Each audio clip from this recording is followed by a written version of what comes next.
পকেটে আছে মাত্র 400 টাকা, কিন্তু ঘুরে আসতে চান এমন এক জায়গা থেকে যেখানে থাকবে এক নির্জন দ্বীপ, টাঙ্গুয়ার হাওরের মতো সুন্দর পানি, আর ঢাকা থেকে আসতে সময় লাগবে মাত্র 1 ঘন্টা। চলেন তাহলে ঘুরে আসা যাক নারায়ণগঞ্জের মায়াদ্বীপ থেকে। আমরা যাত্রা শুরু করি ঢাকার গুলিস্তান থেকে।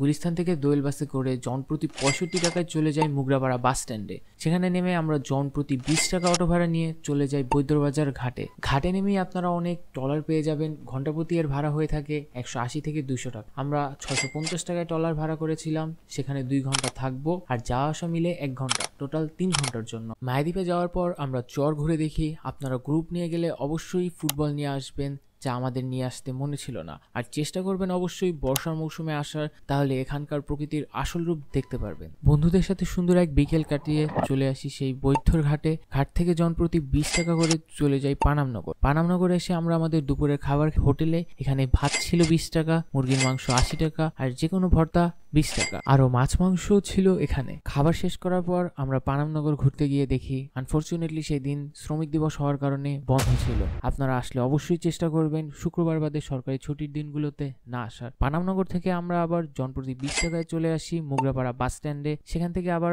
বাসে করে চলে আসি সেই গুলিস্তান বাস কাউন্টারে। যারা যারা একদিন এই সুন্দর দ্বীপ থেকে ঘুরে আসতে চান তারা এখনই কমেন্ট বক্সে বন্ধুদের মেনশন করে দিন।